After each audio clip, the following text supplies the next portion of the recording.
Hello students, welcome back.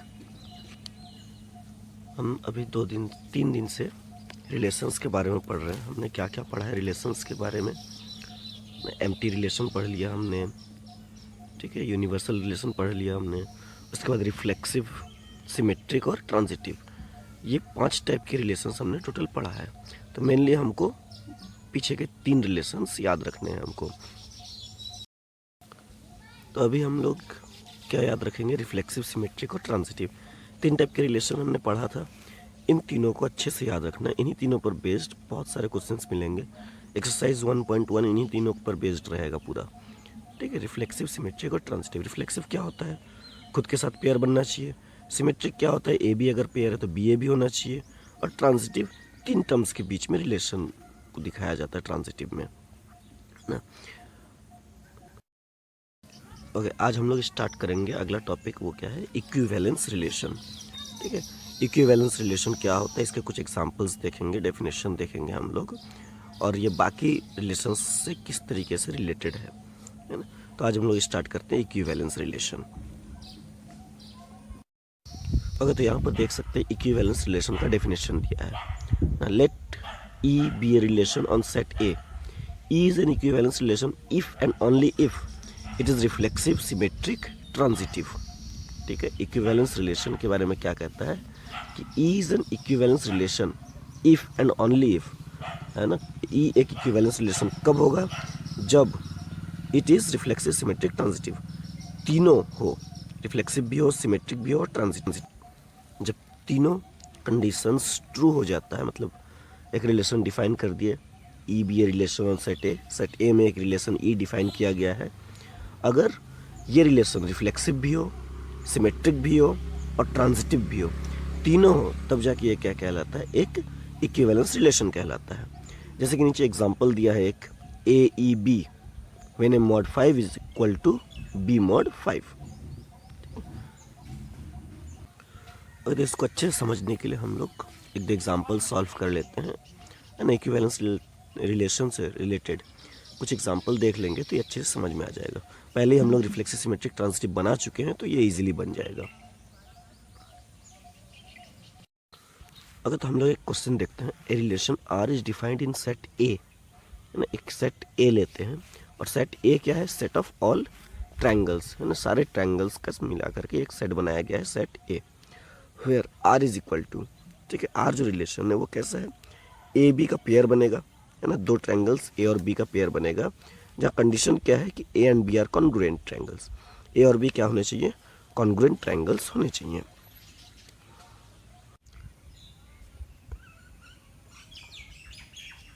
Okay, तो आज का जो क्वेश्चन हमने अभी देखा, A is equal to set of all triangles और R is equal to a b, a and b are congruent triangles, ठीक है। इसको सॉल्व करते हैं। ए मतलब क्या है? सेट ऑफ ऑल ट्रायंगल्स, ना। सारे ट्रायंगल्स का ये क्या है? सेट है। तो ए में सारे ट्रायंगल्स आ जाएंगे, ए बी सी डी, बहुत सारे ट्रायंगल्स हैं मान के चलिए ए में, ना। A is equal to a B C D E f, बहुत सारे ऐसे ट्रायंगल्स बने हुए हैं, ठीक है। कोई सा भी ट्रायंगल बना हुआ है। अब ए एंड बी क्या कहता है? कॉन्ग्रुएंट होने चाहिए, ठीक है। ट्रायंगल्स का जो सेट बनेगा हमारा, रिलेशन में जो पेयर बनेगा, ए और बी, 2 ट्रायंगल्स अगर लेते हैं हम लोग, तो दोनों ट्रायंगल्स कैसे होने चाहिए? कॉन्ग्रुएंट होने चाहिए दोनों ट्रायंगल्स, ठीक है। अभी दोनों ट्रायंगल्स को हम लोग कॉन्ग्रुएंट करते हैं।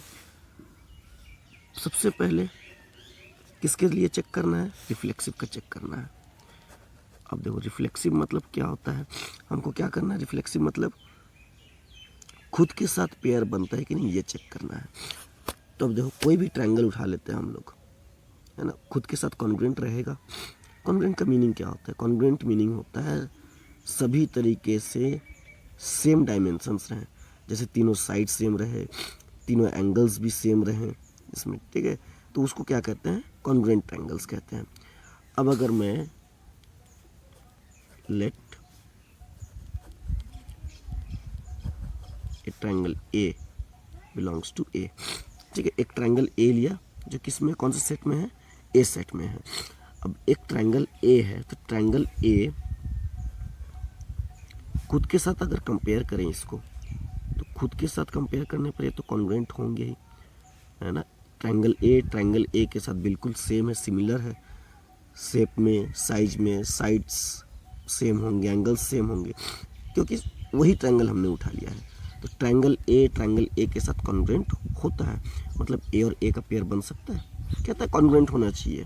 ठीक है, दो अगर हम लोग ट्रायंगल लेते हैं ए और बी, तो वो दोनों आपस में क्या होना चाहिए, कॉन्ग्रुएंट होना चाहिए। तो ए और ए अगर लेते हैं तो वो आपस में कॉन्ग्रुएंट होंगे। ठीक है, तो ए का पेयर बन जाएगा, therefore A belongs to R. अब सेम ट्रायंगल्स का पेयर बन रहा है, मतलब सेम एलिमेंट्स का पेयर बन रहा है, मतलब ये रिफ्लेक्सिव है। यहाँ पर लिखेंगे implies it is reflexive relation. अगर रिफ्लेक्सिव प्रूव हो गया, अब सिमेट्रिक प्रूव करते हैं। फॉर सिमेट्रिक, दो ट्रायंगल्स हम लोग एज्यूम कर लेते हैं, लेट ए और बी बिलोंग्स टू ए, है ना। सेट ए में दो ट्रायंगल उठाए, कोई भी दो ट्रायंगल, ए बी कोई दो ट्रायंगल है अगर सेट ए में है, एंड और triangle A is congruent to triangle B. Triangle A और ट्रायंगल बी आपस में क्या है, कॉन्ग्रुएंट है। अगर आपस में कॉन्ग्रुएंट है मतलब क्या है कि A B belongs to R, है ना। रिलेशन डिफाइन हुआ है कि कॉन्ग्रुएंट ट्रायंगल से तो उनका पेयर बना सकते हैं, तो ए और बी को हमने आर में लिखा। अब अगर ए बी के कॉन्ग्रुएंट है, मतलब ए और बी बिल्कुल आपस में सिमिलर है, इसको अगर मैं उल्टा लिखूँ तो भी कोई फर्क नहीं पड़ेगा। Implies triangle B is congruent to triangle A, है ना। ए और बी आपस में अगर कॉन्ग्रुएंट है तो बी और ए भी आपस में कॉन्ग्रुएंट ही होंगे ना, इसमें कोई ज़्यादा फर्क नहीं आना है। एक ही चीज़ को हमने दो तरीके से लिखा है, तो चाहे triangle A congruent to triangle B लिखे, चाहे triangle B congruent to triangle A लिखे, मतलब ए और बी का रिलेशन बन रहा है, वैसे ही बी और ए का भी रिलेशन बन सकता है। तो हम लोग लिख सकते हैं implies B A belongs to R. अब देखिए, ए बी भी आर में बिलोंग करता है और इसका उल्टा बी ए भी आर में बिलोंग करता है। तो ऐसे रिलेशंस को क्या कहते हैं, जब A B belongs to R implies B A also belongs to R, तब ये सिमेट्रिक होता है ना। एक पेयर बनाए, इसको उल्टा करके लिखते हैं, वो पेयर भी बन जाए अगर आर में है, तो ये क्या हो जाता है, सिमेट्रिक हो जाता है। Therefore it is symmetric relation. Okay, तो इस रिलेशन में हमने देख लिया कि ये रिफ्लेक्सिव भी है और सिमेट्रिक भी है। अब हम लोग लास्ट जो होता है वो क्या होता है, ट्रांजिटिव होता है, तो उसके लिए हम लोग चेक करते हैं। फॉर ट्रांजिटिव, है ना, ट्रांजिटिव के लिए चेक करते हैं। ट्रांजिटिव क्या होता है ना, ट्रांजिटिव के बारे में हमने पहले भी देखा है कि अगर ए बी रिलेशन में है और बी सी भी रिलेशन में है, तो ए और सी का रिलेशन बनना चाहिए, ये होना चाहिए। अगर ये दोनों है तो ये तीसरा होना चाहिए, तो यही चेक करते हैं हम लोग फॉर ट्रांजिटिव। अब मान लेते हैं लेट ऐसे दो पेयर रिलेशन में है, let A B belongs to R and B C belongs to R, है ना। ए बी आर में बिलोंग करता है, वैसे ही बी सी भी आर में बिलोंग करता है। तो इसका मतलब क्या होता है, implies A B belongs to R, इसका मतलब क्या होगा कि ट्रायंगल ए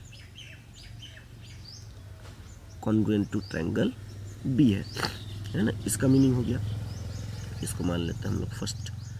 और B C belongs to R मतलब ट्रायंगल बी और ट्रायंगल सी आपस में कॉन्ग्रुएंट है, implies triangle B congruent to triangle C, इसको मान लेते हैं हम लोग सेकेंड। अब देखो, ए बी के कॉन्ग्रुएंट है और बी किसके कॉन्ग्रुएंट है, सी के कॉन्ग्रुएंट, मतलब ए बी के बराबर है और बी सी के बराबर है। अगर ए इज इक्वल टू बी होता और बी इज इक्वल टू सी होता तो ए और सी भी तो आपस में इक्वल ही है ना। मतलब यहाँ पर क्या हो जाएगा, triangle A congruent to triangle B B congruent to triangle C, इसका मतलब ये हो जाएगा ट्रायंगल ए और ट्रायंगल सी भी आपस में कॉन्ग्रुएंट है ना। तो यहाँ पर लिख सकते हैं from 1 and 2 triangle A is congruent to triangle C. ठीक है। ए और सी आपस में क्या हो गए, कॉन्ग्रुएंट हो गए। कॉन्ग्रुएंट है मतलब रिलेशन का कंडीशन ट्रू हो रहा है, कॉन्ग्रुएंट होना चाहिए, तो ए और सी का भी पेयर बन सकता है। तो a C belongs to R, ये सही हुआ ट्रांजिटिव के हिसाब से है। A B belongs to R और B C belongs to R, ये दोनों आर में बिलोंग करता है, तो पहला टर्म और लास्ट टर्म ए और सी इन दोनों का भी पेयर बन गया, ये भी आर में बिलोंग करते हैं। Therefore it is transitive relation. अब क्या हो गया, रिफ्लेक्सिव भी हो गया, सिमेट्रिक भी हो गया, ट्रांजिटिव भी हो गया।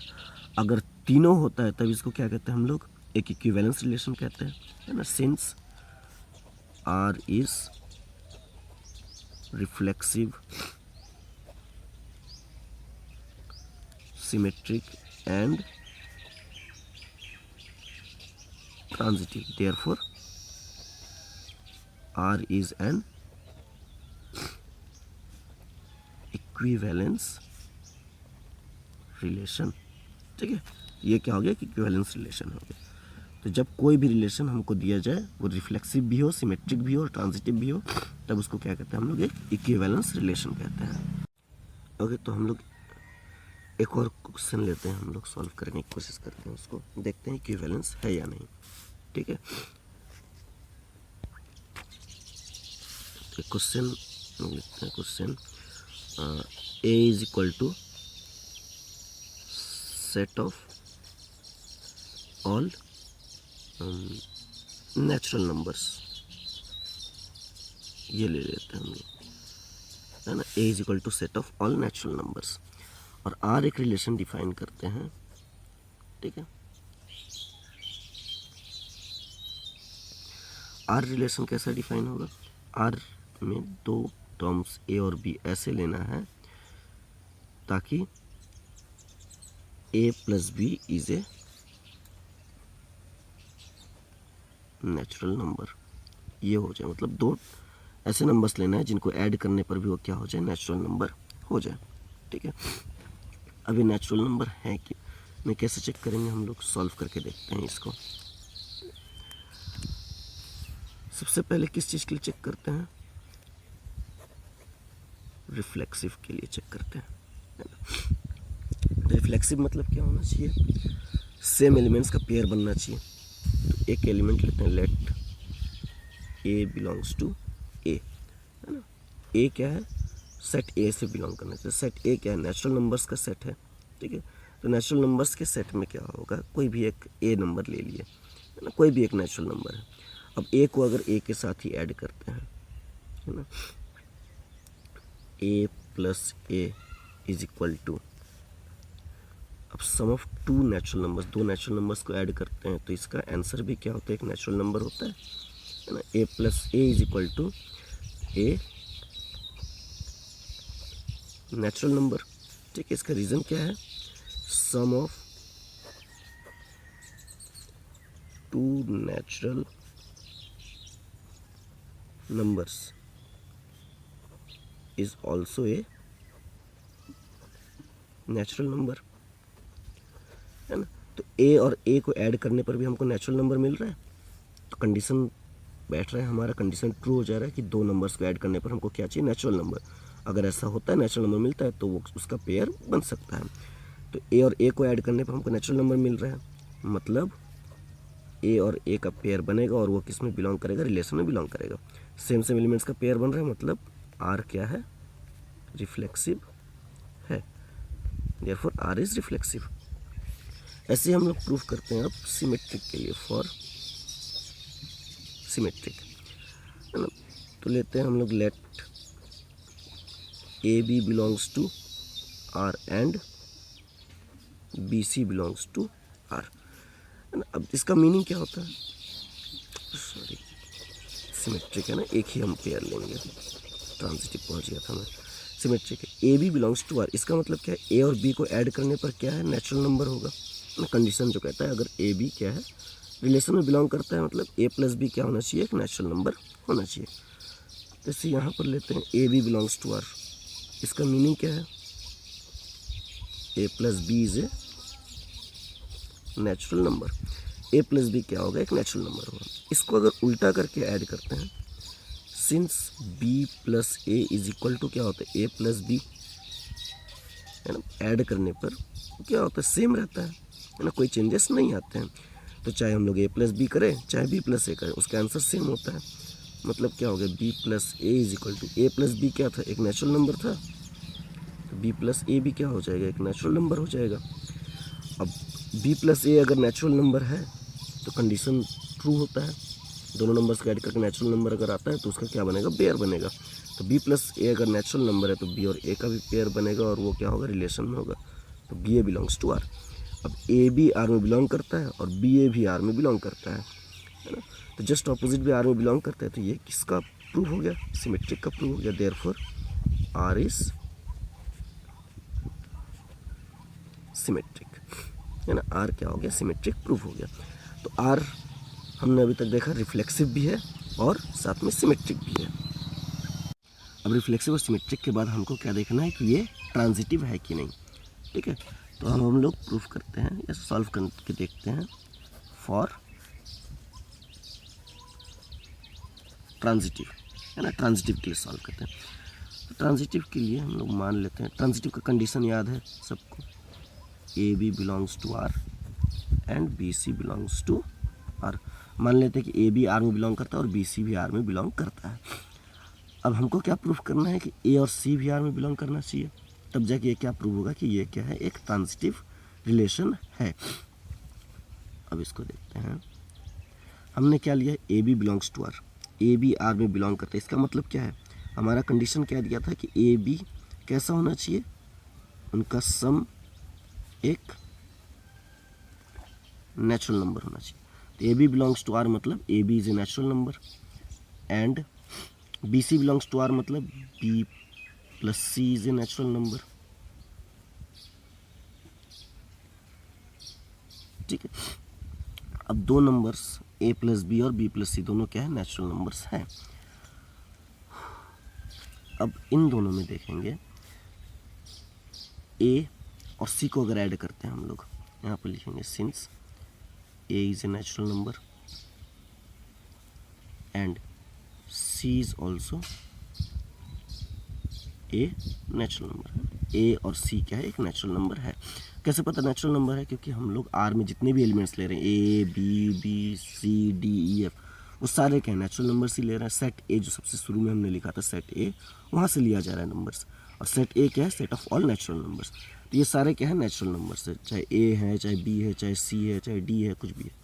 अब ए भी एक नेचुरल नंबर है और सी भी एक नेचुरल नंबर है। तो ए और सी को ऐड करेंगे, A plus C is equal to क्या हो जाएगा, ये भी दोनों नेचुरल नंबर्स हैं, तो इन दोनों को ऐड करके आंसर भी क्या आएगा, एक नेचुरल नंबर ही आएगा। Implies A plus C is equal to a natural number. इसका रीज़न पता है हमको कि sum of two natural numbers